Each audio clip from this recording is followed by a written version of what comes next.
Tā, labi. Dientīgs nav redzēts, dientīgs ir redzēts vēlreiz. Tātad šodien, noslēdzot faktiski konferenci, mēs esam iecerējuši arī tādu diskusiju, atmiņas, narratīva un etniskās kultūras.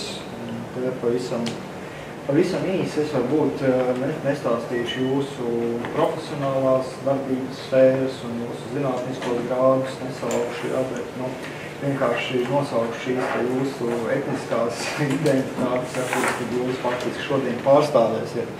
Un tātad mums piedalās šodien diskusijā Dainis Kraupas, kas mums pārstāv mums, Leona mani. Skajāk. Romas pārstāv. Bet varbūt vajadzēja pielikt mikrofonu, bet tad arī mēs vienkārši mēģināsim. Es domāju, par filmēšanu tas uzreiz Skaļāk runāt, jā, un tas arī lūgums. Nāk tuvāk pārējām, kas nedzird. Arī tā, beidz atčakstēties, atslēgt mobilos telefons. Nē, bet vai nav priekš filmēšanas vajadzīgs mikrofons? Vajadzīgs. Institūtam nav naudas, viņu vada iegādē.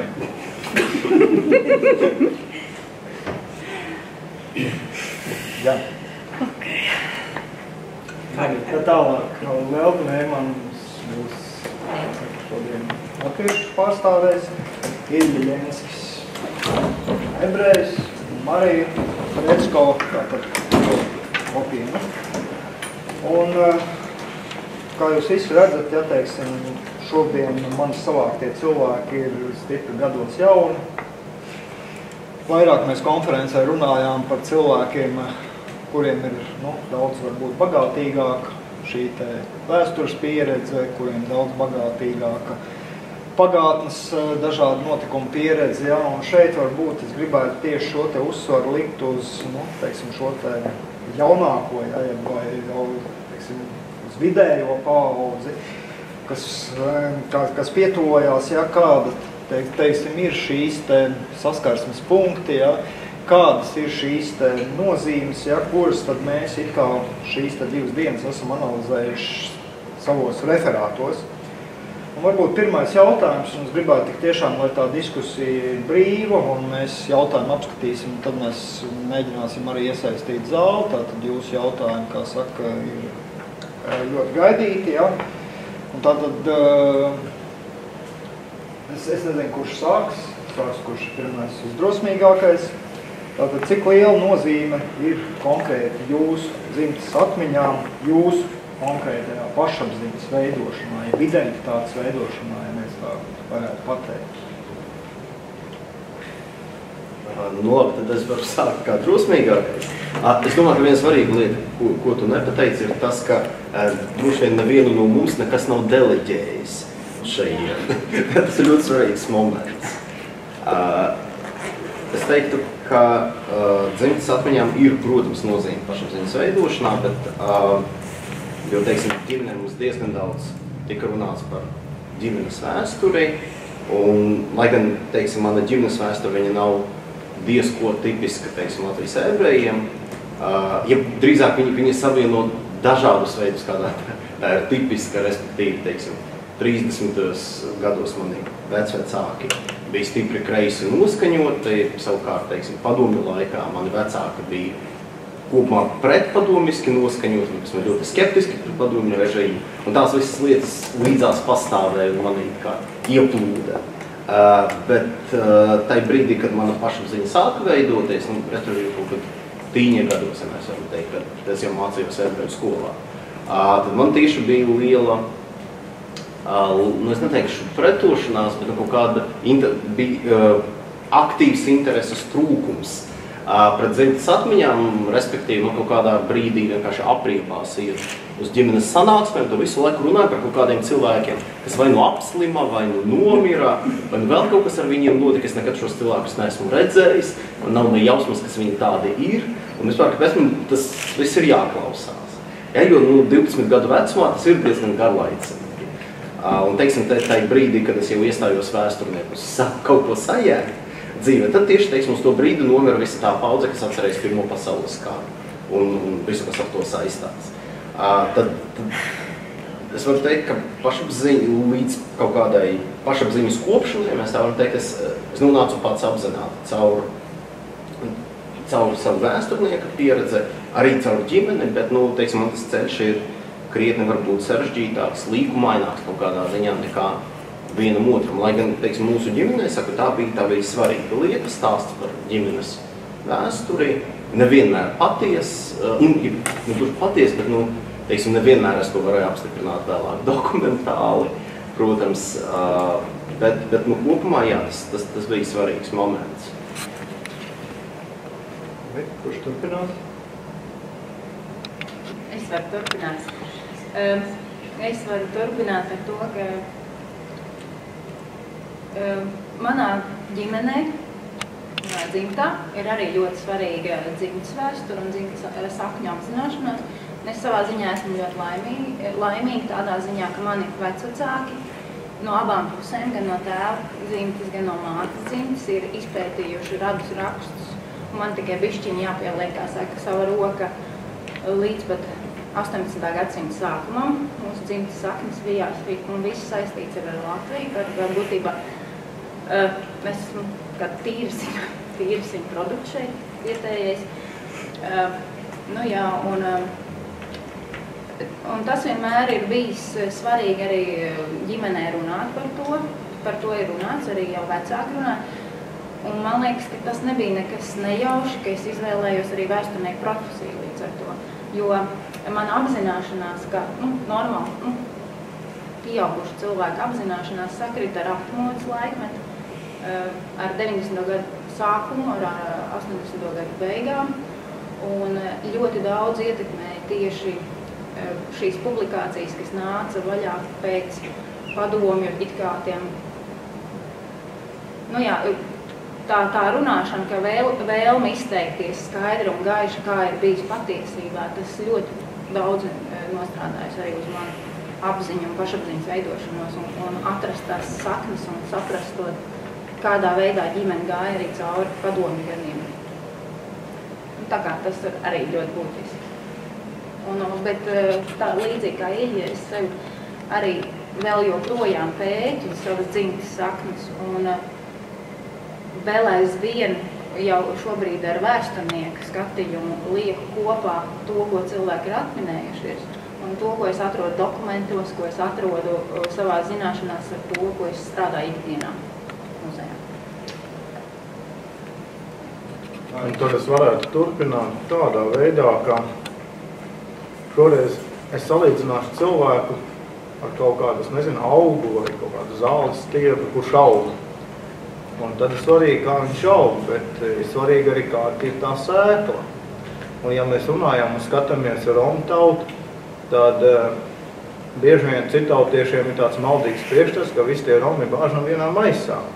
Patiesībā tā nav. Viņi iedalās diezgan dažādi. Ja skatāmies vienu mazo Latviju, tad arī šeit jau sadalās gan ir šie krievu romi, pandari, gan arī tie latviešu romi, kas esam mēs.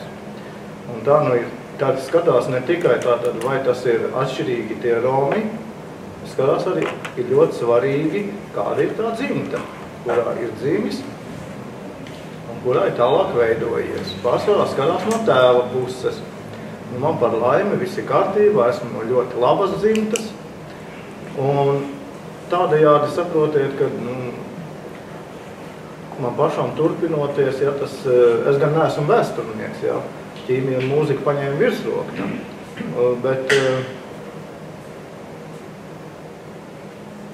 es arī, skatos, pētu to visu, protams, tāpat kā Iļam līdzīgi, visa vecā paudze ir bez mazai apmirusi.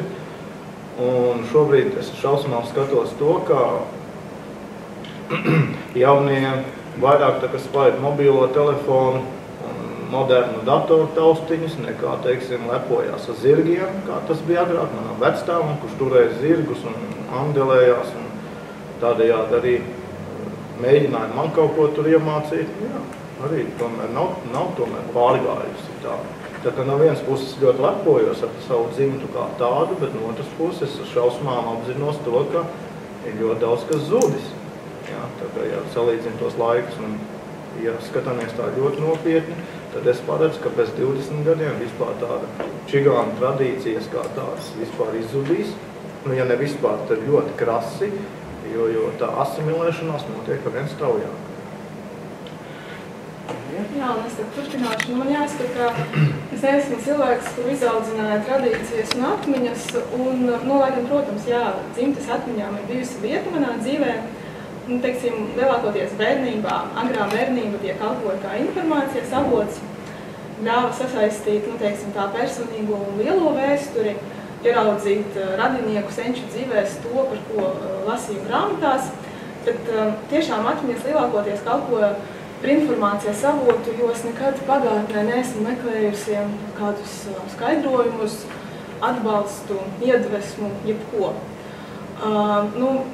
Kā piemēru, kā es to bērnībā darīju, rīkojos ar atmiņām, piemēram, man grāmatu bērnam, tur 4-5 gadu vecumā, bija grūti saprast, ka vēl pavisam nesen analfabētisms bija diezgan izplatīta problēma.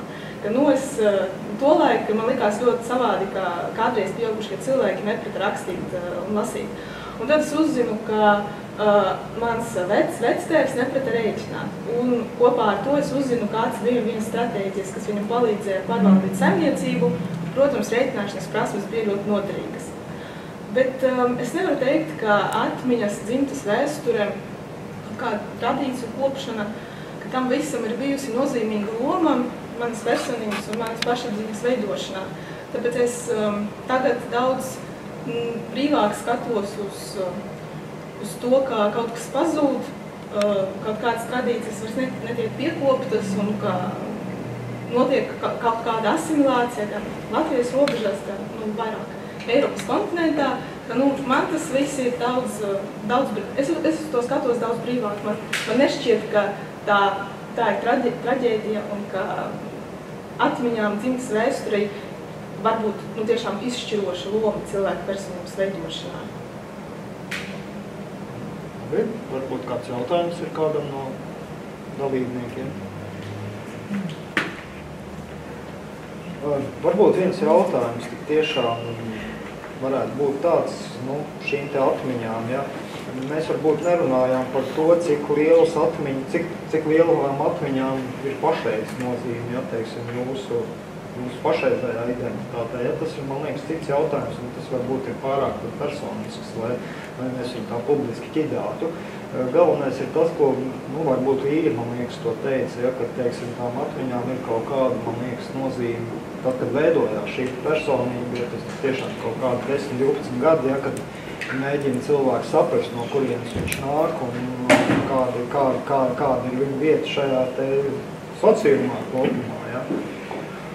Tāpēc varbūt tas jautājums, kas izrietētu varbūt tālāk, ja, bet cik liela, piemēram, bija nozīme, ja, jūs esat to nozīmi apskatījušies, bet varbūt kādā veidā šīs atmiņas, ja, viņas tika stāstītas. Vai viņas vispārībā tika stāstīts, vai par viņām uzzināja kaut kā pastarpināti? Es tā īsti nesaprotu.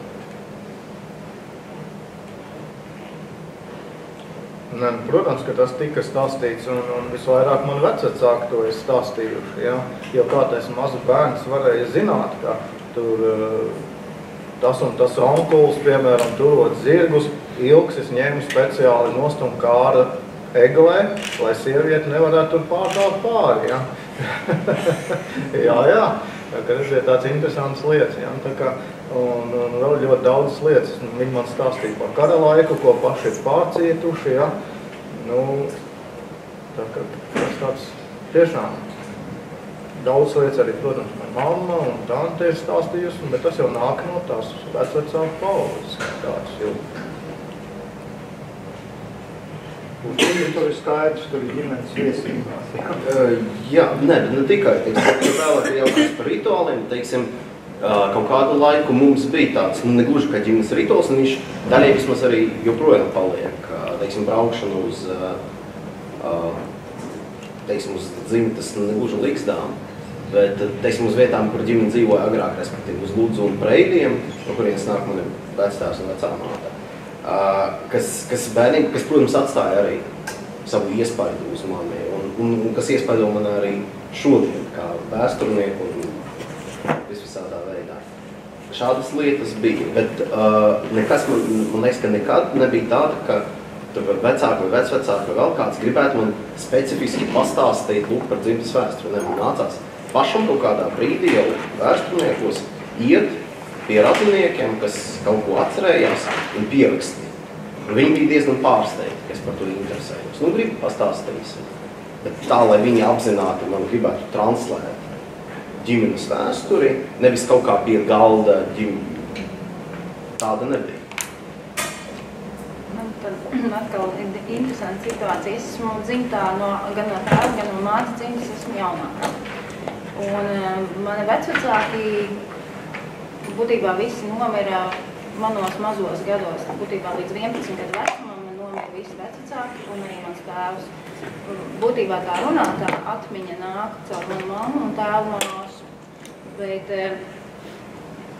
tajā pašā laikā viņas abas un arī citi jau ģimenē jau dzimtāji jau tagad pamanījuši, tā kā mums tā lieta interesēja arī jau bērnībā. Un bija arī skolā uzdots uzdevums 5. klasē vieta, no kuras tu nāc, un bija jāraksta domraksti, tādi pētījumi, jāraksta ģimenes vēsturi. Un kaut kā tas viss sasaistījās un man palīdzēja mamma, un tā varbūt. Un tad atradās ģimenes arhīvā vecmāmiņas rakstiskās liecības, vecā tēva rakstiskās kādas liecības mazas, varbūt mazākas nekā vecai mammai. Un tad tās liecības lēnām ir nākušas līdz šodienai, vēl šobrīd es atrodu mūsu dzimtas arhīvā rakstiskās liecības. Tā kā būtībā mutiskā tradīcija ir mājas mazāk, bet viņi ir arī pastarpināti. Fotogrāfijas arī spēlē lomu. Vismaz manā bērnībā. Tās fotogrāfijas, kas tika pārādīts no Latvijas, ļoti palīdzēja man vizualizēt, jā. Un arī plāsmas, kas bija kalendros reproducētas, tās tev skatu pa Latviju. Un, saprotams, grāmatas. Jā, manā gadījumā tas droši vien bija nejauši un speciāli neviens neko nestāstīja. Jā, es piekrītu, ka ģimenes albumiem fotogrāfiem ir liela nozīme šajā, pat ja tu neuzzini tieši kaut vēsturi, skatoties šīs bildes, bet tomēr tu ieraugi savus senčus un kur viņi dzīvoja, tā tālāk. Bet manā gadījumā droši vien atmiņas tika stāstītas tad, kad svarīgs kļuva tāds Latvijā triviāls jautājums, kā izskaidrot bērnam, kāpēc mēs mājās runājam krieviski, skolā tu mācies krieviski, bet tu mācies ar latviešu valodu. Proti, kas tie tādi latvieši, kas ir latviešu valodā.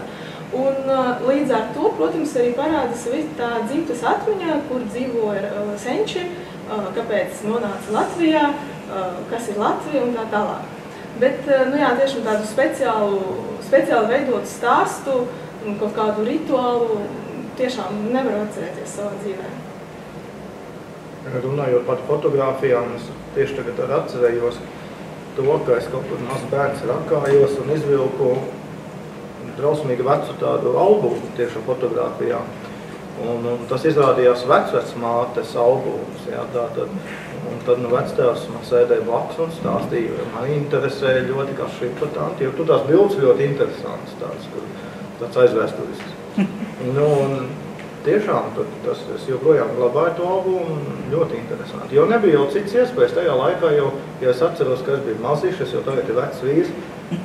Tad jau nebija ne tāds video, teiksim, ko skatīties, arī grāmas, jo par romiem īpaši. Tad nebija tā tikai tās patiesībā fotogrāfijas bija tie stāsti. Vai pierakstījāt, kas tajās bildēs redzams? Es tā plus mīnus no galvas atceros. Jo kur tam man tur mazam bērnam nāca prātā kaut kas rakstīts. Tagad vajadzētu to, ko atcerās. Nu, tagad jau es tā pietiekam daudz rakstu, un ja jums ir intereses, jums to albumu var kaut kā arī atgādāt. Nav jau problēmas. Neprasīšu dārgi. Nu, te jau minēja, ka vadu nevar nopirkt. Jā, labi.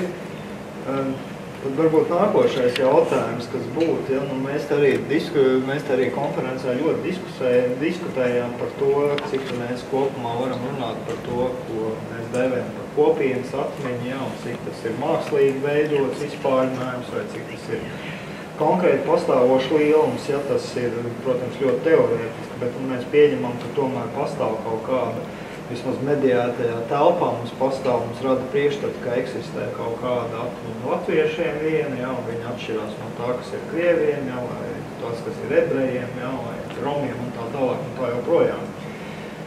Un te varbūt ir tas jautājums, ja, cik lielā mērā un kad, ja jūs varbūt sapratāt, ka nu, tā jūsu personīgā atmiņa, tas jūsu dzimtas atmiņas, ja, un jūsu dzimtas vēsturi ir saistīta ar kaut kādu konkrētu šo te etnisko kopienu.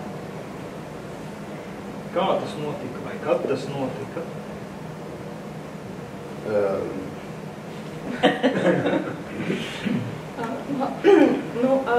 Kā jau teicu, es neesmu tāds izteikts kopienu cilvēks, tāpēc manā gadījumā tas laikam bija diezgan vēlu. Domāju, ka pat ne 10, 12 gados, bet kaut kur 15, 16, pat vēlāk vidusskolas vecākajās klasēs. Jo līdz tam es patiesībā neaizdomājos par to. Un tā, manā dzīvē tā sanāca, ka es diezgan daudz laika pavadīju latviešu vidē un diezgan labi runāju latviski kopš bērnības, tāpēc man varbūt nebija grūtību komunicēt ar latviešiem, un mēs, protams, neapspriedām nekādas vēsturiskas sāpīgas tēmas. Bet pēc tam, jā, tiešām 10., 11., 12. klasē, tas kaut kā sāka veidoties droši vien, ka pretstats oficiālai Latvijas ideoloģija, oficiālai Latvijas vēsturei, kas man, kā mazākumu tautību pārstāvēji, piedāvāja atvērtas latvietības koncepciju un ko tik vēl ne, ar vienu vienīgu mērķi, ka man ir jākļūst latvieti, ko es nemaz negribēju darīt. Un, protams, tajā brīdī tā krieviskuma, etniskās identitātes akcentēšana man uz kādu brīdi kļuva svarīga. Tagad tas tā vairs nav līdz zināmai robežai, bet es domāju, ka tas, ka mana attieksme pret etnisko identitāti ir mainījusies, par to man ir jāpateicas vienkārši kaut kādai uzskatu maiņai, politisko uzskatu maiņai, bet ne tam, ka es pieņēmu, piemēram, to Latvijas integrācijas koncepciju, tas tā nav. Bet tomēr, neskatoties uz to, es neteikšu, ka piederība etniskai kopienai manās acīs ir viena no svarīgākajām, jo tomēr es redzu, ka tās pašas atmiņas daudz vairāk atšķiras nevis etniskām kopienām Latvijā, bet tomēr dažādām sabiedrības grupām, jo tās pašas atmiņas par atmodas laiku var būt ļoti līdzīgas latviešiem un vēl padomju laikos latviešu vidē integrētiem krievalodīgajiem. Un šīs atmiņas droši vien atšķirsies no lielākas krievalodīgo grupas atmiņām. Un tāpēc es īsti nevaru ticēt tam, ka etniskās atmiņas atšķirās vairāk nekā atmiņas, kas dalās kaut kā citādi. Jā, man bija tā, ka man 6 gadu vecumā aizsūtīja ebreju skolā. Man to brīdi neko īsti nenozīmēja. Aizsūtīja. Un man tas aizņēma kaut kādu laiku, lai es vispār savilktu kopā tās lietas, kas mums notiek ģimenē, tām lietām, kas notiek skolās. Respektīvi, ka tur iet runa par kaut kādām, par vienām un tām pašām tradīcijām. Man bija absolūti kaut kādas nošķirtas lietas. Tur mums ir skola, tur mums ir ģimene, un šīs lietas kaut kā nepārklājas. Jā, un tad droši vien tas sāka pārklāties kaut kādu. Tur varētu būt 9 gadu vecumā, 8, 9 gadu vecumā tikai. Tur bija arī liela nozīme tas, ka man ļoti daudz sūtīja visādās vasaras nometnēs un izglītības programmās. Un tā ziņā esmu ļoti netipisks pārstāvis, jo es principā visu savu, apzinīgo dzīvi pavadīju visādās ebreju organizācijās. Kā kā dalībnieks un tad kā funkcionārs kaut kādā ziņā. Jā, bet es piekristu Marijai tādā ziņā, protams, ka arī man šodien etniskā piederība, viņa nav tikai vienīgi noteicoša. Jā, un arī Latvijas telpā mēs redzam, ka labi priekšstati par vēsturi, bet priekšstati par šodienu, par kaut kādām šodienas aktualitātēm, bieži vien ir krietni līdzīgāki dažādām latviešu un etnisko minoritāšu pārstāvjiem nekā par etnisko minoritāšu vidē vai latviešu vidē. Ja, un manā izpratnē tas ir jautājums, par ko ir jādiskutē. Galu galā te ir iet runa par nākotni, kā mēs šodien dzīvosim, kā nākamās paudzes dzīvos. Ja, jo, teiksim, es nezinu, man liekas, ka ir daudz svarīgāk saprast, kāpēc ir tā, nevis kāpēc, jo mēs puslīdz saprotam, ka pēc dažādām etniskām grupām ir nosacīti dažādas sociālās atmiņas. Jā, mēs galvenokārt nodarbojamies tagad ar to, lai mēs mēģinām tās plaisas vai kā to saka, pārvarēt, tas ir cits stāsts. Jā, bet par to, kāpēc mums dažādu etnisko grupu pārstāvji pēkšņi vienojas ar kaut kādu tematu, tas mums nav pētīts. Es tagad neminēšu konkrētās lietas, ko es domāju. Es te varētu turpināt ar to, ka es minēju, ka es esmu no labas dzimtas. Bet tas ir jāsaka tas, ka man vectēvam viņa kopā 5 brāļi un 3 apprecējās ar latvietēm. 2 ar romu tautības sievietēm. Es esmu no tā pulka, kas ir ar to romu tautību.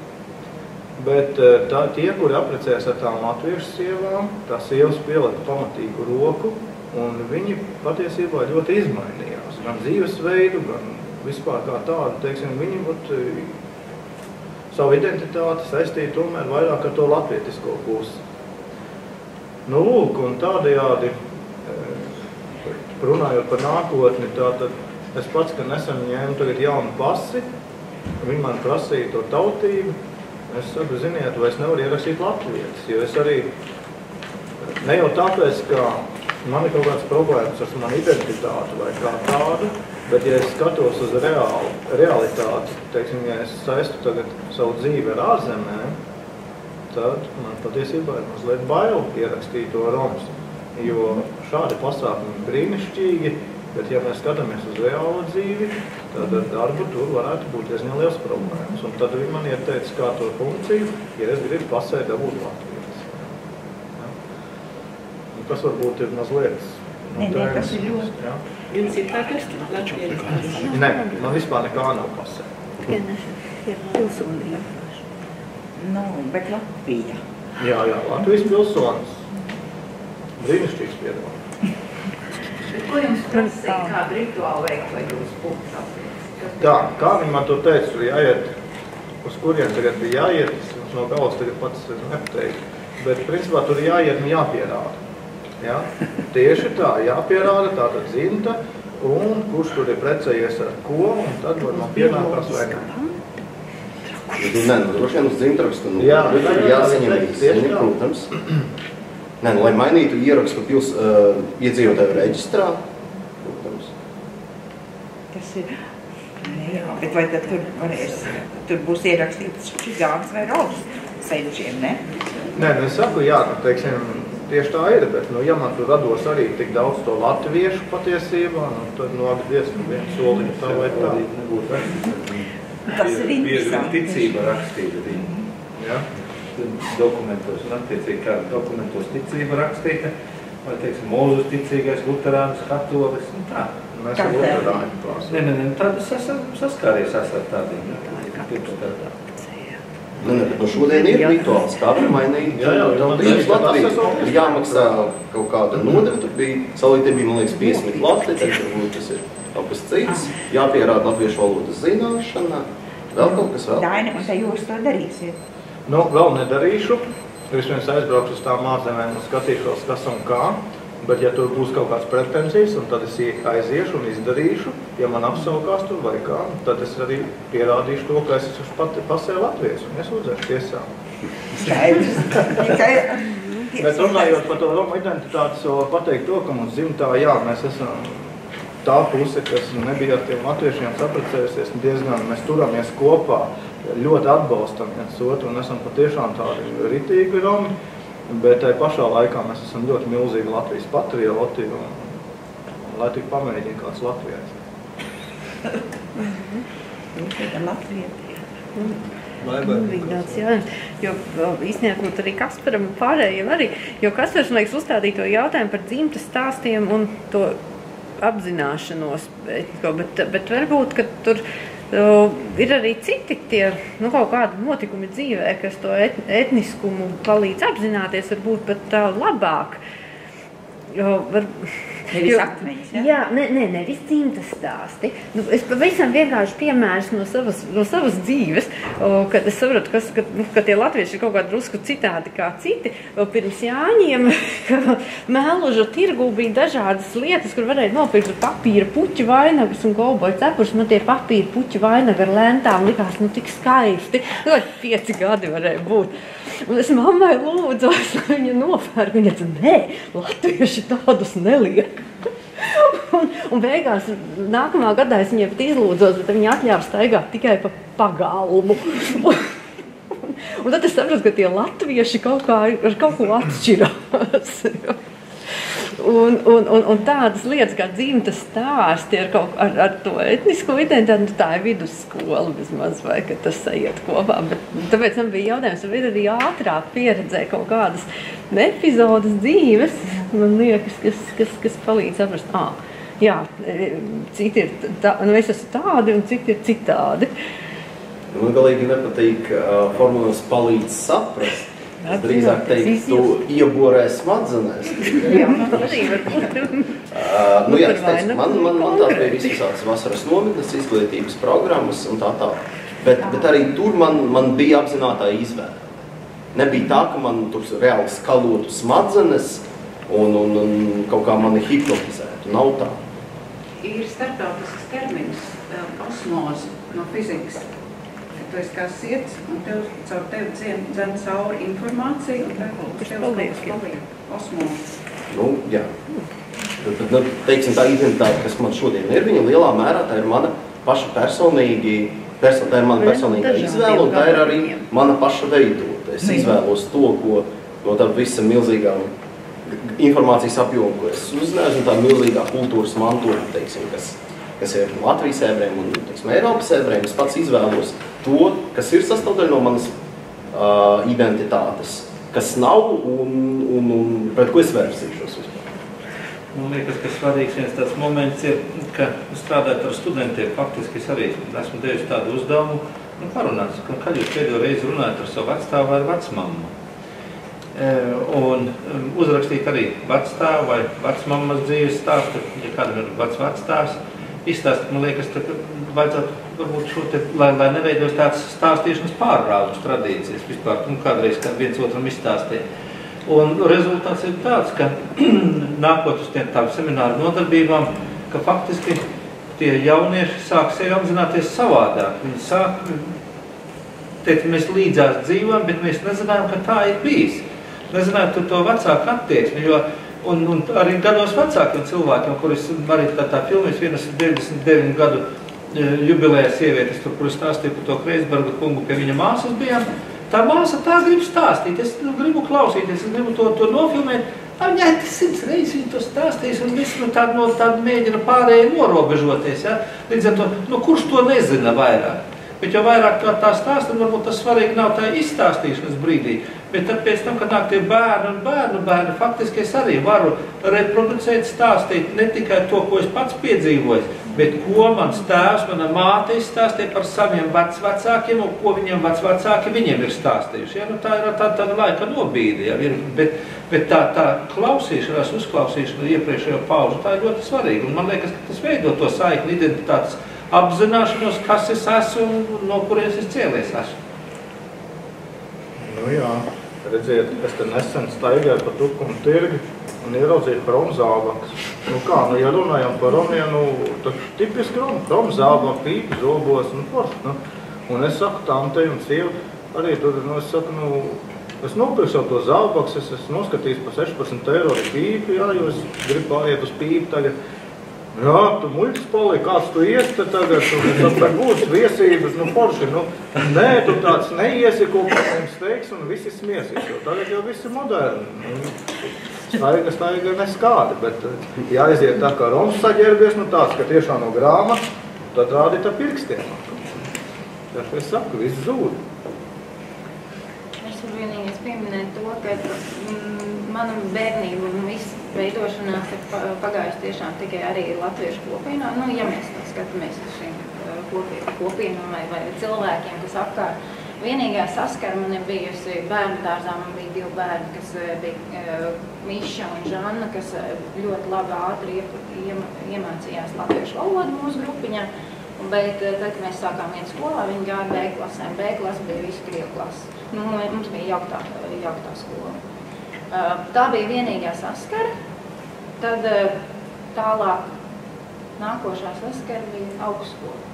Ja tuvāk tieši draudzēšanās, jo augstskolas laikā bija gan kursabiedri, ka parādījās krievieti tuvāk. Tiešām, kurus es varu teikt, ka es iepazinu kā cilvēkus, kā patiesu, kā sabiedrības loceklis. Un arī bērnības draugs, arī kaimiņš viens, arī krievu tautības.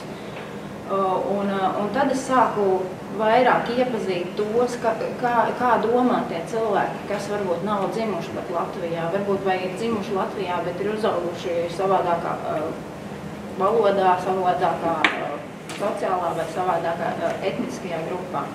Un būtībā tās mans skatījums uz etnisko piederību un skatījumu veidojas jau darba laikā, jau arī tagad intervējot cilvēkus, es kā latvieta, kā vēsturniece, braucu pie cilvēkiem dažādu tautību un intervēju.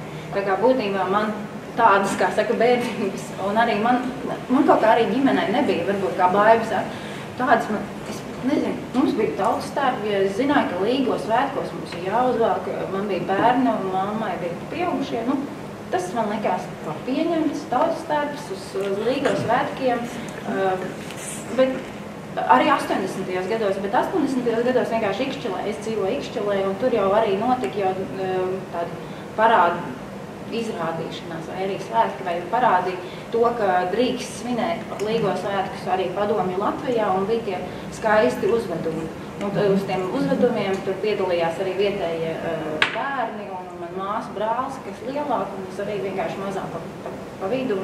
Vienkārši tas man bija organiski, es pat neiedomājos. Es zinu, ka bija šī tās cepurītes un tāda, bet es nezinu, par viņām nebija interesanti. Laikam tādēļ, es vienkārši tādu, tas vienkārši man interesanti domu pavilku, bet, man kaut kā tik organiski, un es arī visu uzņēmu, un tad līdz ar to pieaugušā cilvēku skatījumā, man tas likās tik organiski, ir dažādas tautības, dažādi cilvēki, dažādi, un es jau kā pieaudzis cilvēks varu mēģināt saprast, no kurienes nāk, un caur sakņu sajūtu vai caur sabiedrības apzinātu skatījumu mēģināt saprast, un līdz ar to man nerodas konflikti arī, un nav bijuši konflikti vispārībā. Tādā ziņā man tikai ir interesi izpētes, man kā zinātniekam. Tādā ziņā vispār interesanti. Bet, ja sievai gribētu uzvilkt tos 7 vārdus, tāpat kā agrāk, teiksim, sievas nesāja, tad man gan būtu konflikts. Jā, bet tur ir nākošais jautājums. Vai pamēģināt? Vai ar to zušanu un vai tas vienkārši, ka nav, kad tas laiks mainās un kaut kas iet prom, bet tur ir tas jautājums, kas īsti nāk vietā. Jo, teiksim, arī ar to latvietību es atceros vienu brīdi pamatskolā, kad iet cauri visai latviešu literatūras klasikai, tad bija doma, ka manis nevar iznākt nekārtīgs cilvēks, nekārtīgs latvietis, jo es ganos neesmu gājusi, ja. Tomēr tagad es saprotu, ka latvietībai tas pilnīgi nav svarīgi, bet tas ir kaut kas tāds, kas... Par latvietību runājot, man tagad, jau tagad man sanāk saskarties, es jau vairākus gadus neēdu gaļu. Vienkārši es tagad aizbraucu pie cilvēkiem, kas tu pa latvietu, ka tu neēd gaļu, speķu pīrāgus, kas tu tāds pacīts latvietu. Man ir tāds provokatīvs jautājums, terminoloģiski. Diemžēl, es pēc būtības esmu lietišķās zinātnes, es esmu fiziks. Un vienmēr, ja kāds sāk kādu lekciju, viņš uzrakstu, apzīmējumu un ko tie nozīmē. Man nav skaidrs, jūs lietojat tautību, jūs lietojat latvietis, krievs, čigāns, roms un tā tālāk. Bet nav skaidrs, pirmais jautājums nav definēts, kas ir tautība. Šim teicienam ir tik ārkārtīgi daudz šķautnes, jo principā jebkurš Latvijas iedzīvotājs, kuram ir Latvijas pase, no globālā viedokļa ir latvietis. Viņam ir dažādas etniskas izcelsmes. Viņam ir dažādas etniskas kultūras pazīmes. Viņš var, bet tautība, viņam juridiski var būt tikai viena latvietis. Tas ir pirmais. Juridiski tas jautājums nav nokārtots. Otrkārt, mēs ļoti peldam šādos apzīmējumos politkorekti un tā tālāk, un kā tas var nebūt. Es pēc būtības esmu vācu baltietis. Vācu baltietis kā tāda tautība nav atzīmēta. Bet mēs nebijām friči, piedodiet. Mēs bijām baltieši, vācu valodīgie baltieši. Un es gāju vācu skolā un Reichsdeutscher, tie bija trešās kārtas cilvēki, tie bija svešāki nekā latvieši. Jo viņi bija nesaprotami. Viņi runāja kaut kādā berlīniešu dialektā. Vācu baltieši runāja ļoti tīrā Hochdeutsch, ļoti tuvu. Viena no labākām vācu valodām bija vācu baltiešiem. Vācu baltieši ar Vāciju bija kā ar ārzemēm. Bet visi vācu baltieši dienēja cara armijā. Viņi karoja pret Vāciju, piedodiet. Vācu baltieši nekaroja par Vāciju. Un šis latviskais viedoklis par vāciešiem un vācu baltiešu slikti vienlīdzības zīme ir 300 gadus Krievu cara valdības rezultātā. Jūs neatradīsiet nevienā vietā, kur tautas dziesmās, jeb kaut kādā literatūrā, jeb vecās avīzēs būtu kaut kāda negatīva nostāja pret Krieviem. Nekad. Nekur viņi netika pieminēti, netika rīdīti. Vienīgais jautājums, es pārāk tālu iepeldu šajā jautājumā. Piemēram, es Krieviem, ja es runāju ar Krieviem, es saku, Jaņi dobīte Frici. Es ar latviešiem runājot, vienmēr runāju par mums kā par fričiem, jo mūs sauca par fričiem. Kā es varu runāt par vācieti? Vācietis tas ir rupšs teiciens. Bet latvieši vācieti sauc par vācieti. Viņš taču sevi par vācieti nesauc. Lai viņš sevi sauc, kā viņš grib, mēs viņu saucam par vācieti. Mēs latviešu žīdus saucam par žīdiem. Atnāca Padomu Savienība, parādījās ebreji. Hebreji bija Latvijā, bet tie bija vecticībnieki un tā tālāk. Ļausim jautājumu risināt katram un nelikt politkorektu nosaukumu. Tas ir tikai modernā laikmetā, kur visiem ir kaut kādas tiesības, bet pienākumi nav nekādi. Un lūk, pienākumi ir tie, ka es kā friču izcelsmes latvietis, esmu pilnīgs latviešu patriots un bija laikam viens no pirmajām un vienīgais, kas atradās Lāčplēša Krišāna Borona ielā Tautas frontes dibināšanas laikā. Otrs, mūsu fricis bija Aleksandrs Nīlans, kas bija LNNK. Un cik tad mūsējo šeit bija? Un pēdējais jautājums, kas man tik ārkārtīgi sāp, par to, kad bija, pat bija Rīgas atbrīvošana no lielniekiem 22. maijs, un tas tiek noklusēts tāpat kā visu Ulmaņu laiku. Un es ļoti cienu tos runātājs, kas tur bija diezgan objektīvi runāja. Bet tad, kad runāja par to, kad lūk, vācieši ienāca Rīgā un zvērīgi noslapkavoja latviešus, tie ir ļoti, kā saka, audzēti cara iespējā, kurš gribēja iesīt ķīles starp vācbaltiešiem un latviešiem. Tas ir vēl šodien spēkā ir šis pieņemums. Latvijas brīvvalsti faktiski nodibināja galvenokārt dzelzs divīziju ar brīvprātīgiem, tie bija visi zemākās šķiras karotāji. Tie bija algāži. Un tie bija lielākais kvantums. Otrais kvantums bija vācbaltieši, kura nekad nebija karojuši Vācijas pusē. Viņi bija karojuši cara pusē. Un trešais klans, kas bija, tie bija mazā Sauviņa Baloža brigādi. Un izrādījās, ka vislielākā slepkavība bija sarkano latviešu slepkavība, kad atkāpās. Tam gadā no Rīgas atkāpās Baloža Kalpaka tā grupa, tad 2 trešdaļas dezertēja. Un šos dezertējušais noslepkavoja sarkanie latvieši. Tagad jautājums no manas puses, bet visiem, ne tikai jums. Cik lielā mērā vispār karš, bet mēs jau varam runāt varbūt, es nezinu, par kuru kārtu. Brīvības cīņā, par Pirmo pasaules karu vai Otro pasaules karu, vai jūsu nostājā vai jūsu identitātes apziņā šim karām ir kāda loma bijusi? Tagad varbūt tad atgriezīsimies diskusijas dalībniekiem. Es atceros to, ka man vectāks stāstīja to, ka agrāk jau bija armija ļoti ilgi, 25 gadu vai cik bija armija. Un tad viņš teica, ka viņām arī kaut kāds vectēvs tur, acīm redzot, ir bijis tik bagāts bijis, ka aiznes veselu ķiverā zeltu un izpircis līdz viņa augumam par to, ka tas vectēvs negāja tajā armijā. Tālāk runājot par to pašu armiju, tiem romiem bija viena metode. Padarīt sev pa kropu. Ja? Tātad man arī vectēvam bija tie pirksti saliekti, tur sakropļoti, tādējādi tātad izgāja, es nezinu. Tātad, redziet, te nonāk pretuni, kā izpirka, bet doši nebija, tāpēc uztaisīja to saucamo vainu.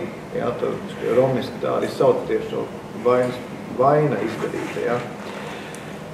Runājot par karu vēl, man ļoti spilties lietas stāstījuši vectās un vecāmāti, kā viņi ir mukuši no Sabilas uz Tukumu un tā tālāk, lai paglābtos, jo tur jau gāja vaļā viss tā padarīšana. Tāpat arī vectēva 2 brāļi, kuri karoja, respektīvi karā, un viens nonāca koncentrācijas nometnē. Un ļoti atšķirīgi, viens brālis melns, tā kā es tagad, bet otrs pilnīgi gaišs. Un ar ideālu vācu valodu, starp citu. Un tas uzvilka uniformu, un tādējādi izglābt to brāli, jo tas aizies nošaut, un tādējādi šitie stāsti. Viņš iegāja tajā koncentrācijas nometnē, izveda to brāli un izglāba. Ja? Un tieši šie stāsti ļoti spilgti. Protams, par to karu ļoti daudz, ko viņi stāstījuši ap 2. Tas viens nomira diezgan ātri, bet tas otrs, respektīvi Jānis Neilants no Ventspils, jūs droši vien ziniet, tas arī bija, man liekas, tā brālis. Jā, un viņš kādu pats ir personīgi tur piedzīvojis, un viņš ļoti daudz lietas mums ģimenē stāstīja. Un tad mēs visi sēdējām, klausījāmies kā tādu brīnumu to visu, jā. Cilvēks pats ir piedzīvojis, jo tur bija tā, ka viņi stāstīja, ka viņi gulēja zem miroņiem, lai tik viņus nenošaut. Ja? Un pats nav spējīgs nošaut, jo iegājuši iekšā, tur stāv vācietis, vai tagad ir izvēle nošaut viņu, vai viņš izklieks tur visiem, kad partizāņi atnākuši. Un viņš nav spējīgs nošaut, tad tās aizskrien kliedinās tie partizāņi, un tad visi šauj viņiem virsū. Ja? Bet abi 2 brāļi ir izdzīvojuši, vienam tiesa gan pierē bija šauta lode tur iestrēgus vai kaut kas tāds, nezinu. Diezgan bēdīgi tas viss ir bijis, protams, viss, ja mēs runājam par tiem genocīdiem un tā tālāk, mans vecās un vecāmātam visam izgāja cauri. Rados bija tāds gadījums, ka vectēva brāļa tā sieva bija maza meitene, un viņa atnākusi mājās un visu ģimeni nošauta. To mēs, jā, tas ir briesmīgi, un to nevar aizmirst, atsaka. Tas iet no paudzes stāstītājs. Tas jau arī ir trends latviešiem, kad, ja nebūtu bijis karš, tad nebūtu aizspēkuši trimdā. Nu jā, būtībā mūsu ģimenē šīs kara sekas arī vēl joprojām ir jūtams, jo tā sadalīja ģimeni. Pirmkārt, arī abi mani vecētāji, gan no mammas puses, gan no tēva puses, tika mobilizēti. Abi mobilizēti bija Vācu armijā, viens dezertēja, un tad viņa aizsūtīja vēl uz leģeri, koncentrācijas leģeri, jo viņa nodeva atkal tur garš tās. Bet bet tādā pašā laikā viņš izdzīvoja un atgriezās, otrs nebeiga, un viņi iesauca tajos saucamos būvu bataljonos, bet līdz ar to sadalījās ģimene, jo vecmāmiņa ar manu mammas brāli devās bēgļu gaitās arī, kā Vieda minēja, un 1947. gadā, kad viņa uzzināja jau rietumu zonā dzīvojot DP nometnēs, ka tomēr caur filtrācijas leģeriem Krievijā viņš ir izdzīvojis, mans vecais tēvs, tad viņa pieņēma ļoti netipisku, drosmīgu tam laikam lēmumu, atgriezties padomu Latvijā. Viņi visi teica, ka viņa ir traka, viņa ir stulba, ar 2 maziem bērniem, bet viņi pieņēma lēmumu, savienot savu ģimeni ar mīļoto vīru, un atgriezās Latvijā, un viņa satikšanās rezultātā vēl viena maza māsiņa radās, mammai māsa. Bet būtībā viņai palika māsas, 2 māsas palika, līdz ar to nonāca Kanādā, 2 māsas palika Latvijā. Vecam tēvam brālis un māsa ir prom, vecais tēvs un viņa brālis vēl viens atkal, arī 2 prom, 2 no. Būtībā sašķēla, un tas ir vienkārši šobrīd ir šie radi, Geni.com pateicoties šai programmai, ar viņiem sarakstīties par tām valodām. Vēl viens jautājums par tautību. Es aizmirsu pateikt jautājumu. Bet mēs visu zinātnisko daļu diskutējām. Pusotru dienu mēs diskutējām par tautību un visādām definīcijām. Jā, man vienkārši interesē jautājums, jo ir tautas, kurās atzīst pēc mātes, un ir tautas, kurās atzīst pēc tēva.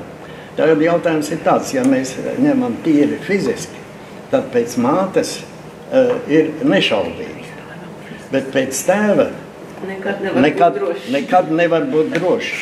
Tātad no tā viedokļa ir ļoti apstrīdams jautājums, kad tiesiski prasa pierādīt tautība pēc tēva, tas ir absurds.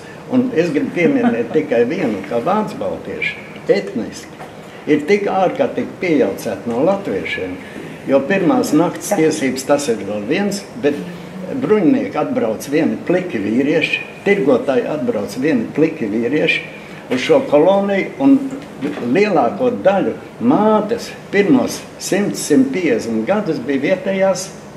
Tātad par etniskumu šeit runāt, par iedzimtību ir absurds, un mans postulāts ir galvenais, ir cilvēku attiecība pret kultūru, pret parašām, tas nosaka viņa piederību kaut kādai kopienai. Tas ir daudz svarīgi. Jā. Es zinātnē jau nerunāju tā jautājumu par kāru iespaidu. Un te es gribu pastāstīt par manām ļoti agrām atmiņām Latviešu luterāņu baznīcā. Kad man baznīca vienmēr saistījās ar raudāšanu, tāpēc, kad visi sāka raudāt, lielie, pieaugušie baznīcā. Pieminēja dzimteni, un visi, man omīt arī, turklāt visi raud. Visi nāk no baznīcas, visi piepampuši rozās ejas.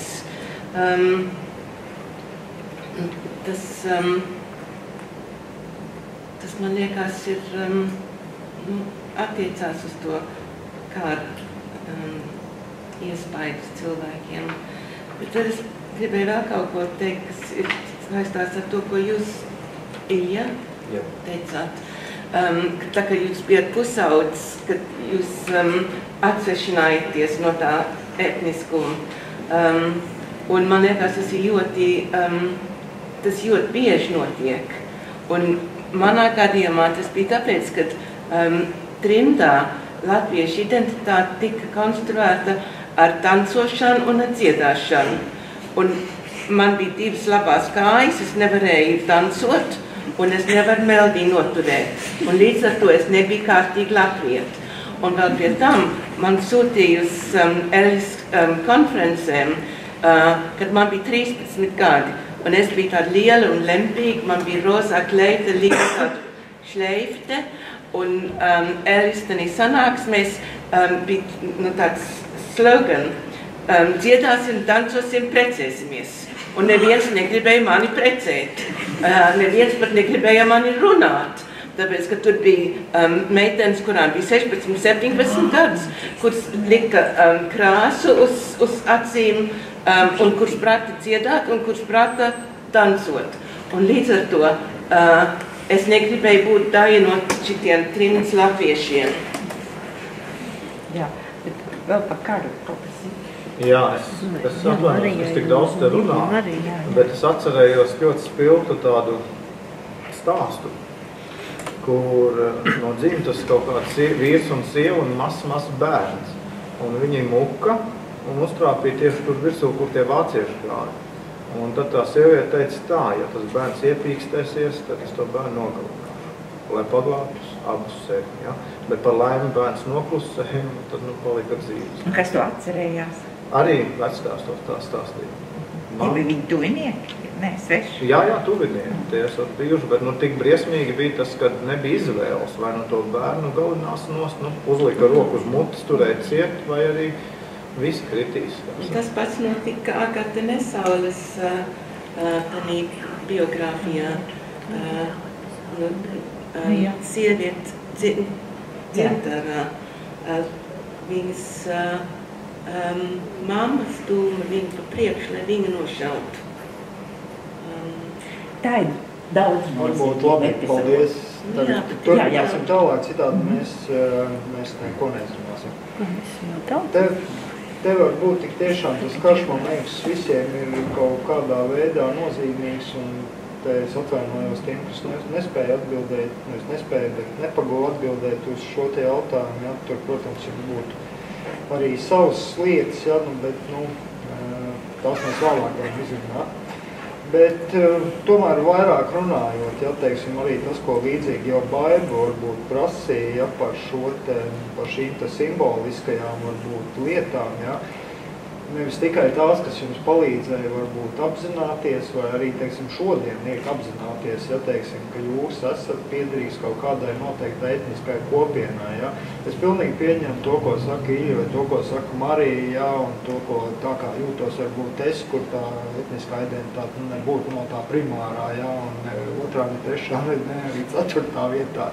Un tā, starp citu, ir ļoti daudziem cilvēkiem, ja, jo man, teiksim, meklējot cilvēkus uz diskusijām, bija ļoti grūti atrast, teiksim, tādus cilvēkus, kas, reāli. Vispirms man bija grūti saprast, kuru vispār no maniem paziņām ir. Man bija jāsāk domāt, kurš tad īsti ir ebrejs, kurš tur ir roms, kurš tur ir latietis, kurš tur ir krievs, ja, jo es nekad to neesmu dalījis. Un tas tā ļoti interesanti, vispār interesanti praksi man bija, un tad es pēc vārdiem mēģināju noskaidrot, un tad es zvanīju, aicināju cilvēku, ja, tad man ļoti brīžiem pārsteidz, ja, šīs atbildes, ja, ka cilvēks būtībā viņš uzskata, ka viņam pilnīgi cita identitāte jau, nekā es varbūt to iedomājos, un šādā vietā, bet tomēr ir kaut kādas simboliskās vietas, ja, lietas vai atmiņu vietas, ja, sauksim viņas kā gribu, bet kuras mums liek apzināties, jā, ka es tagad esmu latvietis, jā, es esmu krievs, vai es esmu roms, vai es esmu ebrejs. Kas varbūt jums ir šīs tā atmiņu vietas, jā? Man personīgi, piemēram, nekādas, 18. novembra salūts, ja, to kaut kādā veidā neizsauc. Man ir ļoti banāls, varbūt, es kaut kādu dziesmu svētku laikā sāku justies šādā veidā, ja, kad man šī sajūta rodās. Kā ir jums? Es domāju, ka Krievu kopienas gadījumā tāda simboliskā vieta tiešām ir 9. maijam. Un es gribēju pasvītrot, ka patiesībā nav nozīmes, vai cilvēks iet vai neiet pie tā pieminekļa, uzvelk vai neuzvelk lentīti, skatās, neskatās parādi vai kaut kā, es domāju, militāro parādu Maskavā, vai kaut kā citādi vizuāli pauž, ka viņam šī diena kaut ko nozīmē. Jo, pat ja no malas to nevar noteikt, cilvēkam tā ir vienkārši darba diena, viņš iet iet uz darbu, tur neko nediskutē, teiksim tā, par 9. māju un pēc tam vakarā neiet pie pieminiekiem, tur neieslēdz Krievijas kanālu un neskatās kaut kādu koncertu. Ja vizuāli to nevar pamanīt, tomēr es esmu ļoti pārliecināta, ka 9. maijam joprojām ir liela nozīme tieši Krievu kopienai kā simboliskam datumam, simboliskam notikumam. Un, protams, tālāk jau tie akcenti var mainīties, jo vienam šī diena lielākoties nozīmē uzvaru pār fašismu, citam tā ir PSRS vai Krievijas uzvara. Un tie akcenti šeit ir dažādi. Bet tas, ka tā ir nozīmīga simboliskā diena, tas tā ir. Un manā gadījumā tieši 9. maijam kā uzvaras dienai, nevis kā kara beigu dienai vai kritušo piemiņas dienai, tam ir nozīme manā etniskajā identitāte. Daudzām citām ne, daudziem citiem etniskajiem folkloras elementiem nav nekādas nozīmes, šai dienai ir.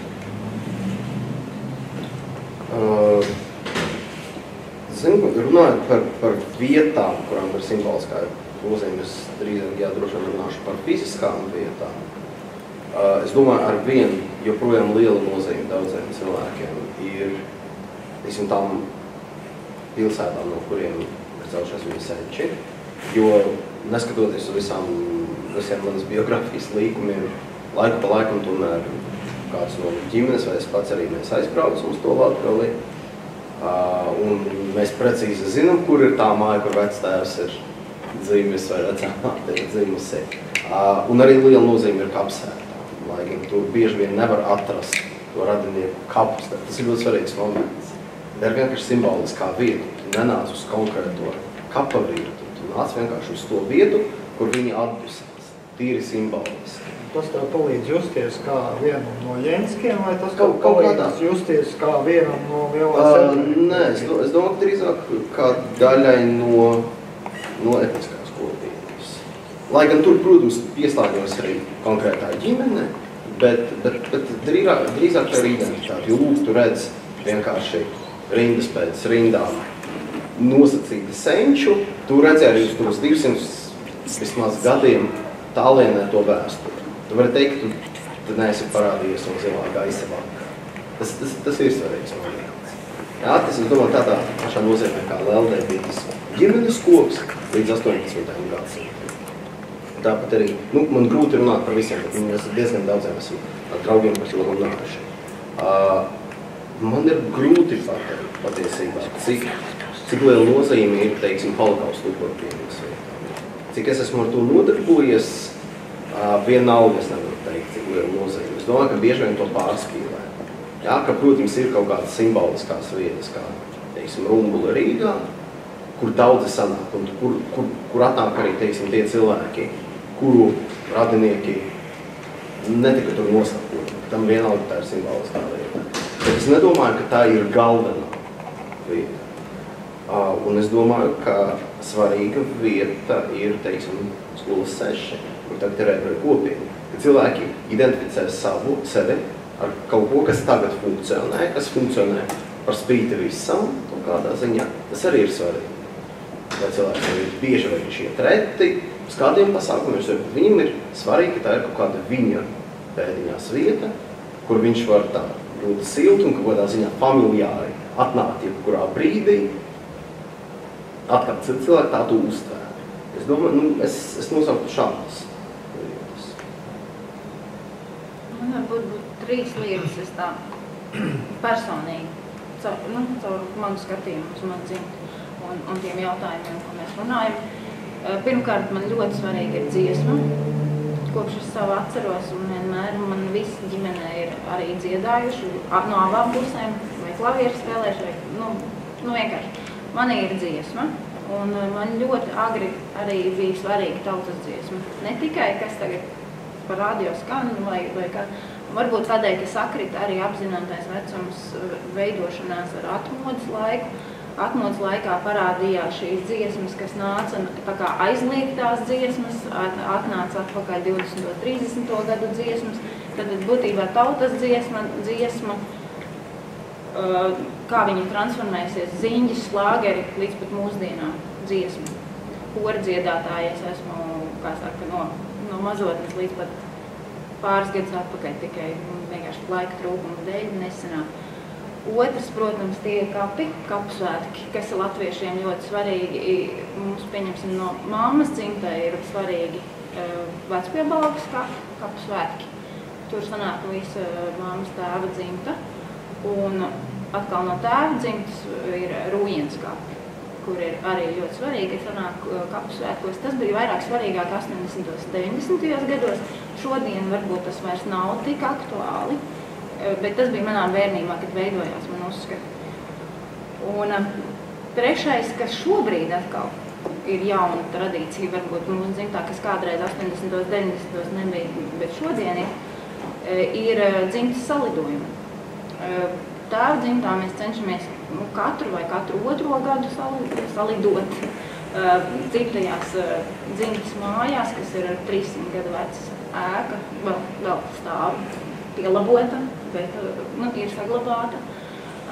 Tagad tur aizbraukt un kas var izbrīvēt to mirkli un to laiku, kas sabrauc, tas sabrauc, vienkārši tuvi tāli radi. Un tieši tas pats ir arī mācas dzimtā. Ļoti interesanti, ka man abas dzimtas ir uz abām pusēm. Un man likās, ka tas ir dabiski, ka visiem jābūt ir proporcionāli abas dzimtas izpētītas, abi ciltskopi. Man bija ļoti liels brīnums, kad nav šīs simetrijas ļoti daudz cilvēkiem. Bet es esmu kaut kāds dīvains cilvēks, ka man ir simetrija, jo man ir 6 brālēni, 1 māsīgs no vienas puses, 6 brālēni, 1 māsīgs no otras puses. Tēvam māsa un brālis, mammai māsa un brālis. Un viss ir simetrija. Piedodiet. Tā 3. Runājot par romiem, 8. aprīlis ir Romu starptautiskā diena. Ja es to mājās nebūtu pateicis vai Dalsos vai kaut kur, tur neviens vispār to nezinātu. Ļoti interesanti. Tā tikai teorētiski tas patiesībā ir, jo nesvinu un neko tā. Bet runājot par vietām, vietas ir daudz un dikti. Kāpēc? Tāpēc, ka ir praktiski. Ir tāda lieta, ja romiem kāds nomirst, jo tie ir patiesībā tie lielākie kopā sanākšanas pasākumi.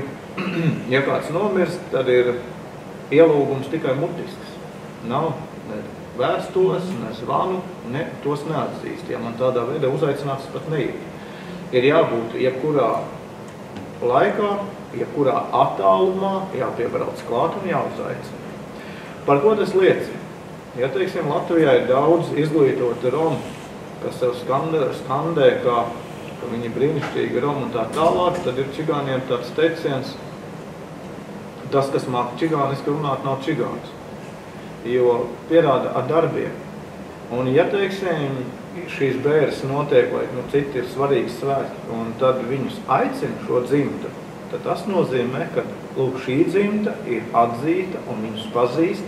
Un es arī zinu, kad es eju ar savu ģimeni uz šiem pasākumiem, tad jā, tad tur arī attiecīgi tā sēdēšana pat ir tāda, ka tie, kas ir tādi augstāki, tie sēž tā kā saurupu, un tie, kas tādi, nav tādi, tad tie sēž saurupu un tā tālāk. Tā kā cik es atceros, jau vecstāvs, viņi ir gājuši, viņi sēdējuši vienmēr, un viņus aicina tā kā visi un atzīst. Otra lieta arī tā, ka daudziem šeit ir šie kapi, jā, jo tas jau pats par sevi ir, un pat ir tāda tradīcija, ka svētkos arī, ja taisa to svētku mielastu, tad ir, ka taisa arī atsevišķi tā, ka tie mirušajiem šo mielastu. Un šajā gadījumā es ļoti spilgti atceros vienu atkal stāstu, kur vectēva un brāļa sieva taisīja šo mielastu, un viņai meita jau būdam kaut kur no darbiem naktī atnākusi mājās un ierauga, ka cienus uzlikt, un mierīgi sēž klāt un ēd. Un no rīta tagad tā vectēva brāļa sieviete skatīties un saptēmētāji paskaties, ko tie mirušie ir izdarījuši. Visi ir apēduši. Tā kā, principā, šie pasākumi, ja šie ļoti nopietnie pasākumi, ja, kur tiešām no visām malām atbrauc, un tas ir rādītājs, ka tās ir tās vietas, ja, kur satiecies, un tad to dzimtu arī atsevišķi izceļ, tad tiek aptiņi. Vairāk tā, ka es tā prātā uzreiz nenāk tās vietas. Nākošais jautājums mums te lēnām jau jāsāk arī, ka beigām virināties, tad ir tāds, ka, teiksim, dzimtas atmiņas, ģimenes atmiņas, tas ir viens, jā, un tad mēs pieņemam, ka viņām kaut kādā veidā jānokļūst, viņām jākorelē, jābūt saskaņā ar šīs kopienas atmiņām, jā, un ja šīs atmiņas nav saskaņā, jā, tad mums, piemēram, dzīves stāstos veidojas noklusējumi, jā, vai mēs par kaut kādām epizodēm negribam runāt, jā, un tā tālāk, un tā joprojām, jā. Un te ir tas jautājums, jā, vai, piemēram, konkrēti, kā jūs skatieties uz to, vai, teiksim, jūs, piemēram, ģimenes atmiņas vienmēr ir bijušas saskaņā ar šo te etniskās kopienas atmiņu. Tas nav personīgi, ka nevajag dalīties, varbūt tos savos konkrētajos dzīves stāstos, bet vienkārši teorētiski.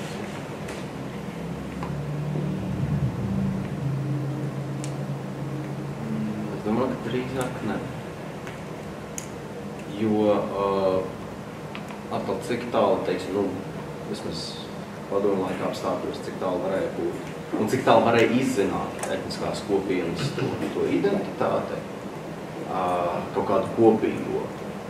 Ja, un es domāju, ka šai ziņā, teiksim, mums ir krietni atšķirīga situācija, kā tas bija mums cita brīvajā pasaulē, kur tas viss notika caur publisko telpu.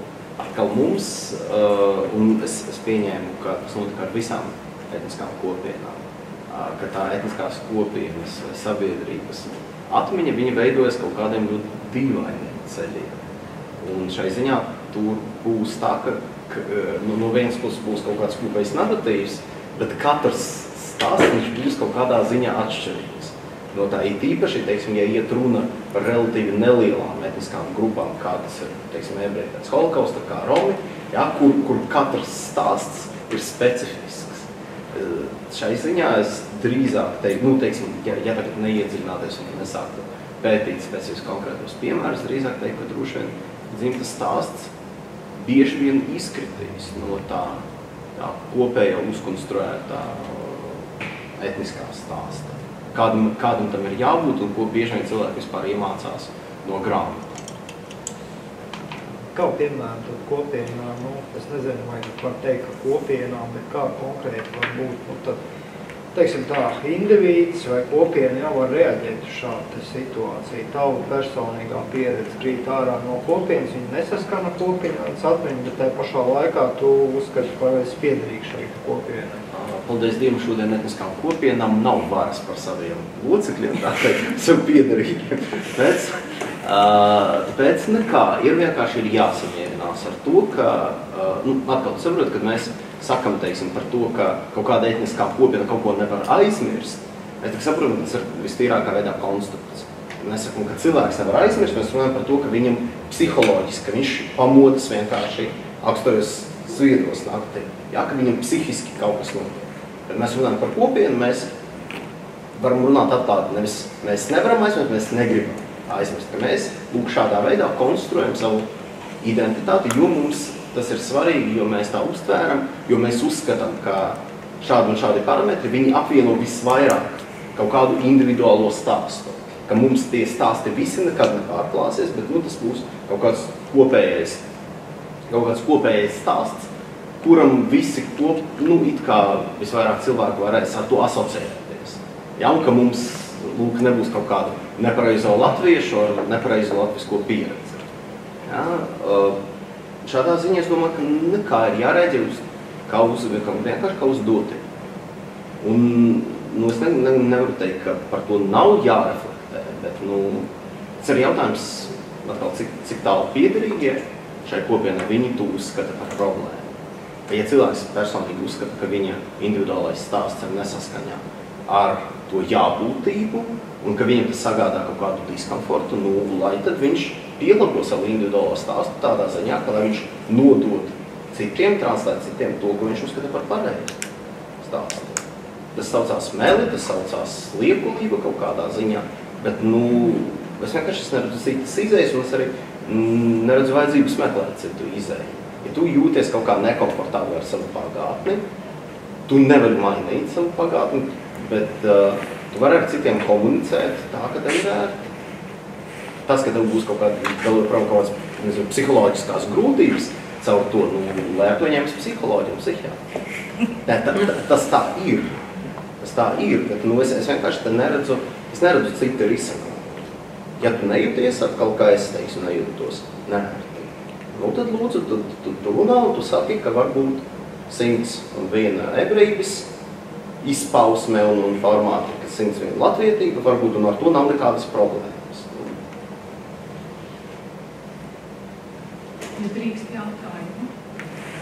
Man jautājums vairāk Marijai un Īrijam, kā krievu un ebreju kopienas, teiksim, reprezentātiem, ja mēs tā varētu saukt. Man interesē jautājums par Latvijas starpkaru pagātni. Vai ir kāda nozīme, es nedomāju tik ļoti jūsu paši individuālajā reprezentācijā, vai tieši runājot par etniskajām kopienām. Vai ir kāda nozīme, kāpēc ir, kāpēc nav, un jo, teiksim, man tas priekšstats ir tāds, arī šeit, cik es esmu klāt un dzirdēju, pārsvarā tiek runāts par tiem traumatiskajiem, salīdzinoši traumatiskajiem posmiem pagātnē, vai tas ir otrais karš, holokausts un tā tālāk. Man interesētu, jo bieži, kad runā par integrāciju, tad saka, kā tad šīs dažādās etniskās grupas šeit Latvijas teritorijā varētu atrast kaut kādu kopīgo kopsaucēju, un teiksim, manā uztverē tāds neitrāls, samērā neitrāls vēstures posms varētu būt šie starpkaru gadi. 20. 30. gadi, protams, tie uzreiz tālāk divās daļās un tam līdzīgi, bet kaut kādā veidā, teiksim, politikas veidotāji neizmanto šo te materiālu. Kāds ir tas jūsu skaidrojums, balstoties uz savu pieredzi, uz to pieredzi, ko jūs varētu vispārināt no tās savas etniskās kopienas? Kā tad ir ar to starpkaru Latvijas pieredzi? Vai tā tiek kaut kā izmantot? Kāpēc netiek? Īpaši man interesē tas jautājums, kāpēc kaut kas tiek vai netiek darīts? Kāds ir tas jūsu individuālais skaidrojums? Es domāju, ka visvienkāršāk to var skaidrot ar to, ka tomēr liela Latvijas krievu daļa, tas ir lielas Latvijas krievu daļas senči nav dzīvojušie starpkaru Latvijā. Un diezgan grūti būtu veidot kaut kādu integrācijas platformu, kaut kādu programmu, kas izmantotu šo laika posmu, jo, piemēram, manai ģimenei nav nekāda sakara ar starpkaru Latviju. Visi manas ģimenes locekļi ieradās Latvijā pēc kara 44. vai 48. vai 9. gadā. Tāpēc, man arī pašai nav nekādas dzimtas un ģimenes atmiņas par starpkaru Latviju, jo vienkārši tā bija cita valsts. Un man ir grūti iedomāties situāciju, kad starpkaru Latvija var tikt ievietota integrācijas kontekstā, lai veicinātu tiešām sapratni un appusēju ieinteresētību starp Latvijas dažādām etniskām grupām, jo, ja es drīkstu precizēt, starpkaru Latvijā dzīvoja arī krievi, etniskie krievi. Vai jums nav nekāda tā pārnesa, teiksim, šādā, vai nevar to veidot šādā? Jā, protams, es piemirstu to pateikt, ka jā, protams, kādai Latvijas krievu daļai starpkaru Latvijā ir dzimtas ģimenes atmiņās, bet pirmkārt tā nav lielāka daļa, pat nav lielāka daļa, tāpēc droši vien cilvēki, kas, cik mana pieredze ļauj secināt, cilvēki, kuri nāk no tā saucamajiem vēsturiskajiem Latvijas krieviem, viņi bieži vien saka, ka viņiem tā integrācija nemaz arī pašiem nav vajadzīga, jo viņi tik un tā visi ir pilsoņi un ļoti akcentē, ka visi viņu senči, visas paudzes prata latviešu valodu, ļoti labi izturēs pret latviešiem un ka nekāda problēma nav. Tāpēc, kā to pieredzi var savienot ar to krievu atmiņu, kuri ir kļuvuši par Latvijas daļu padomju laikos, es tiešām nevaru iedomāties. Jā, protams, mēs visi, kā krievu kopienas locekļi, ikdienā neskaidrojam, vai tu esi Latvijas vēsturiskais krievs vai neesi, tam nav nozīmes. Bet runājot tieši par politiskiem lēmumiem, par politisko programmu veidošanu, integrācijas programmu veidošanu, tiešām es neredzu, kā var starpkaru Latviju ievietot šajā kontekstā un gūt no tā ieguvumus sabiedrībai. Es tikai nebūtu vērts runāt šajā virzā. Piedod, es nesadzirdēju. respektīvi nav vērts domāt šajā virzienā, arī ja mēs runājam par tādiem mēdījiem kā filmas vai bestselleri kaut kādu un tam līdzīgi. Nu, protams, droši vien sliktāk no grāmatām, filmām, rakstiem nepaliks, bet liela Latvijas-Krievu daļa sevi vienkārši neieraudzīs šajos stāstos. Un viņiem tas būs tas pats kā stāsts par jebkuru citu valsti, kopienu. Zinies, tev teiktu, ka, protams, ka ir vērts domāt, bet būtu vērts domāt par to pirms 20 gadiem. Tas ir svarīgs moments. Man, protams, var būt teikt par visu ebreju kopienu. Es domāju, ka daudziem stāsts par pirmskara Latviju ir svarīgs. Par to ir dažādi stāsti, atkal to atcerēsimies, ka tas nav kaut kāds vienots stāsts. Ja? Un kā mēs saprotam, arī latviešu pieredze starp kur Latviju ir ļoti dažāda. Bet es domāju, ka problēma ir tāda, ka pēc šo stāstu mēs šodien, es nevaru iedomāties, kā mēs šo stāstu šodien varam izmantot, vienkārši, jo šodienas Latvija nav tā Latvija. Daudzos aspektos, gan tas, kas attiecās uz minoritāšu politiku, un es te nesaku sliktāk vai labāk, tā ir vienkārši citāda. Tur ir citi akcenti. Gan daudzās citās jomās, ka vienkārši situācija ir mainījusies. Ja, un ka grūti mums šodien teikt, ka lūk, mums ir kaut kāds ideālais piemērs, ko mēs tagad tiecamies, un mēs tagad saprotam, ka mēs tālāk un tālāk virzamies. No kaut kādām idejām, no ideāliem, kas bija 20. un 30. gados Latvijas sabiedrībā. Ja, lai gan tas laika posms un arī diskusijas par etniskām minoritātēm bija krietni skarbākas, ja, un es kaut kādā ziņā esmu priecīgs, ka vismaz mūsu avīzes netuvojas tā laika avīžu leksikai. Bet kopumā mēs saprotam, ka valsts virzās arvien tālāk no tā, un kādā veidā mēs tagad varam izmantot to, ka pirms gandrīz jau 100 gadiem viss bija labi, tas ir jautājums. Jā, es stāstu par to, ka viss bija labi, jo latvieši šobrīd ir tieši tādā pašā politiskā, sociāla, ekonomiskā situācijā, kā ebreji, krievi vai jebkur citu etniskā kopiena šeit Latvijā.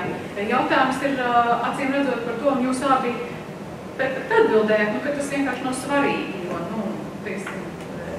latviešu kopienai, nevis latviešu kopienai, protams, ka ne kaut kādai daļai, varbūt pat ne lielākajai, mazākajai daļai šī starpkaru pagātne.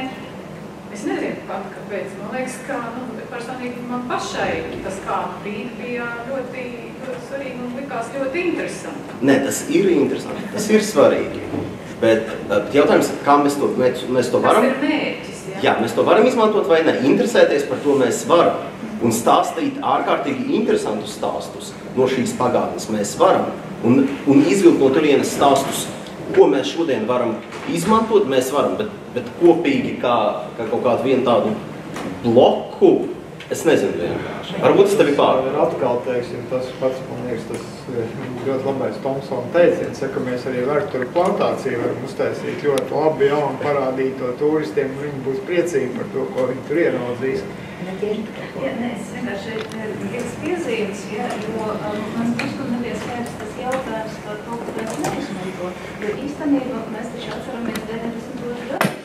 90. gados tieši tas arī tika mēģināts. Jā, es daļai piekrītu Marijai, ja, varbūt viņa nelasīja to, kas tika rakstīts 90. gados, bet bija taču mēģinājums Krievu kopienai, ja, daļai vietējiem, tā saucamie vietējiem Krieviem, it kā atcerēties, kas te notika 20. un 30. gados, Rāptinā, ja, publikācijas un tā, bet tas patiešām bija vārsts drīzāk kā, teiksim, tāda atmiņa uz vienas noteiktas grupas atmiņa, ja, kur arī bija uzkonstruēta, protams, ja, un tas bija interesanti, kā Ilija saka, jā, vienkārši interesanti kā stāsts, ka jā, bija tādi Krievi, bija Krievu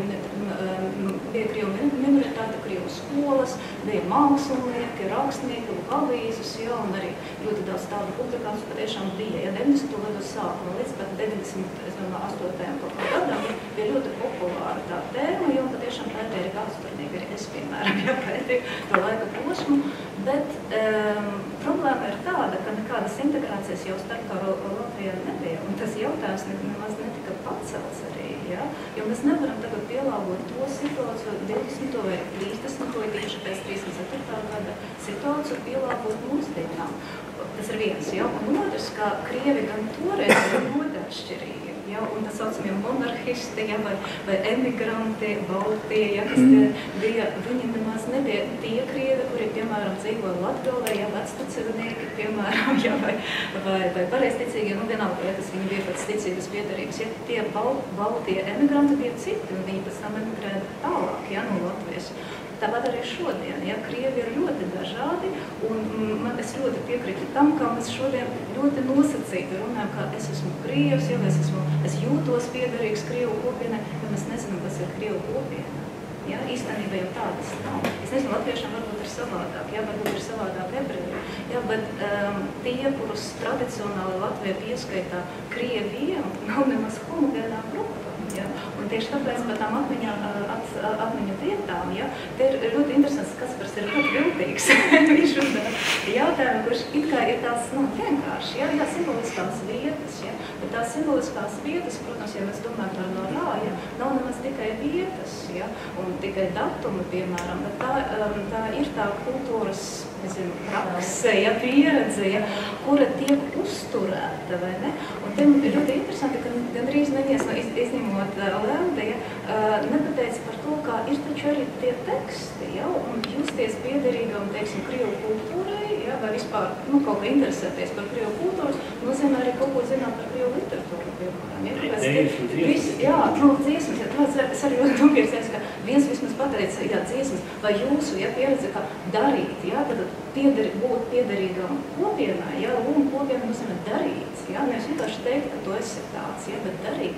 Un tas, tā ir tā problēma arī, man šķiet, Krievu kopienā, ja, mēs varam teikt visu, ko mēs vēlamies, ja, bet īstenībā būt Krievam nozīmē kaut ko darīt, ja, un tas ir gan attiecībā uz valodu, ja, gan attiecībā uz šo kontekstu, ja, es nezinu, uz visu iespējamo, ja, un līdz ar to, protams, tā diskusija ir ārkārtīgi interesanta, ja, bet mums vienkārši ir jāapzinās, ka mēs ļoti bieži runājam par tādām konstrukcijām, ja mēs mēģinām caur mākslisko skatīties. Ja, es beidzu. Nē, es vienkārši man likās, ka tas ideja ļoti auglīga, un tā, principā, ir tā ideja, par kuru es jau, nezinu, kādus 7 diskutēju ar saviem kolēģiem, ka, protams, šodien etniskā identitāte nozīmē arī rīcību. Ja, un šai ziņā, protams, atļaušos teikt, ka droši vien vairākums Latvijas latviešu neko nedara latviski tai ziņā, ja, ka šai ziņā, protams, tā pieredze, ka es varu uzkrāt, teiksim, trimdas kopienās, ir ļoti svarīga, jo tur cilvēki apzināti. Viņi mierīgi var neko nedarīt un paudzes laikā kļūt par amerikāņiem, par ļoti normāliem, ļoti veiksmīgiem amerikāņiem, bet ne, viņiem kaut kas niezē. Un šai ziņā, protams, ka mēs varam runāt par to, ka mums notiks etnisko kopienu noslāņošanās. Teiksim tā, aktīvajos un neaktīvajos. Es principā varbūt nedaudz cerīgāk skatos, nesen izlasīju to lietuviešu pētnieku Safronovas grāmatu, par kur viņš uzrakstīja Klaipēdas apgabalu, kur viņš skatījās tās ļoti dažādās, un kā tur mainījās vācieši, lietuvieši, ja, ka pēc tam Krievi tur ir nāc iekšā un tur viss, teiksim, sajaucās, un par šīm te nacionālajām ideoloģijām, kā tās nacionālās ideoloģijas, teiksim, visu laiku ir bijušas kaut kādā sadursmē, konfrontācijā, jā, un tad viņš secina, ka būtībā to visu ļoti labi atrisina konsumerisms, ja, kas pārņem visu šo te sabiedrību un respektīvi visu šos te negūdumus novirzina, ja, bet te ir atkal cits jautājums, ja, kas ar to līdz tiek zaudēts, ja, un tas ir tas, ko Dainis runāja, ja, tas, ko mēs atzīmējam, jā. Filosofijā ir tāds jēdziens, the fallacy of misplaced concreteness. Tas ir kļūda par nevietā konkretizēt kaut ko. Un man liekas, jūs viss tās sarunas tieši parāda, ka identitāte, ka mēs runājam par identitāti, tad mēs lietojam the fallacy of misplaced concreteness. Mēs gribam kaut ko satvērt konkrētu. Un tādā brīdī, kad mēs to darām, tad tas izzūd, un mēs sākam runāt par praksi un rīcībām un tam līdzīgi. Un ar tādiem jēdzieniem kā identitāte, man liekas, ir jāprasa jautājums, vai tas kaut ko izskaidro. Teiksim, tāds koncepts kā identitāte, ja mēs to pieliekam pie dzīves stāsta, vai mēs kaut ko vairāk saprotam ar to jēdzienu. Man liekas, nē, ka tas tieši iepūš miglu tanīs sarunās. Es jau arī strīdēju. Drīzāk, ir tādi jēdzieni kā atmiņa, tam līdzīgi, kas palīdz. Bet identitāti, man liekas, to vajag izmest ārā. Bet ir tā vietā lietot piederība, etniskā piederība. Tas vienalga kāds viņa nosauc. Jebkurā gadījumā tomēr es piekritīšu arī Iljam un Nadeždai. Es piekritīšu, ka ļoti daudz ko nosaka rīcība, apzināta darbība. Viens ir tas, kas ir varbūt ģimenē ielikts, bet tā ir arī vecāku apzināta darbība, kas tev mantojās ģimenē dzimtā un ko tu apzināti vai nu veids vai nu neveids tālāk.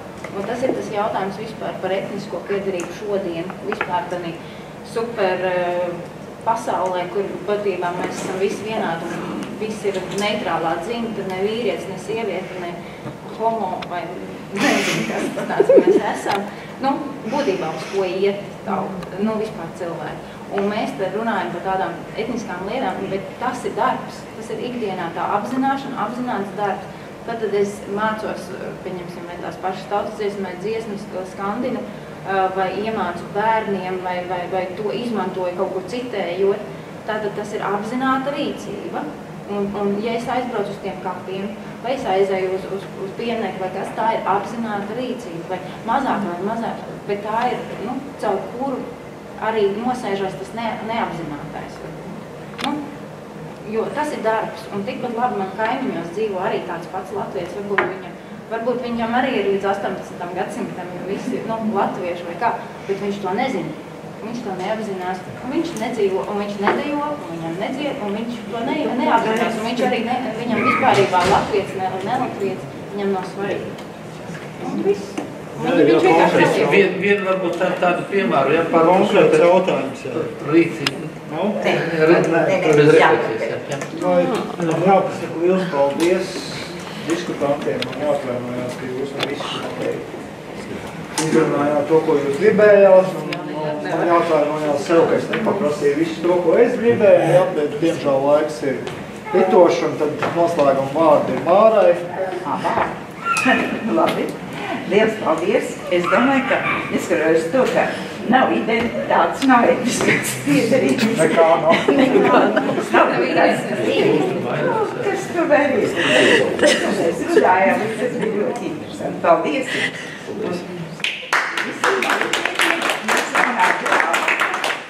Un mēs šodien atvērsim pēc stundas. Marijai var tautas. Pēc stundas? Pēc 20 minūtēm? 4. Māra, pēc 20 minūtēm? Pēc stundas? Tik ilgi? Bet kāpēc? 4:30. Jā, ar kafiju tagad. Nē. Paldies. Šoreiz tas ir par skrību. Dzīves stāsties, bet man jau ļoti gribētos kaut ko.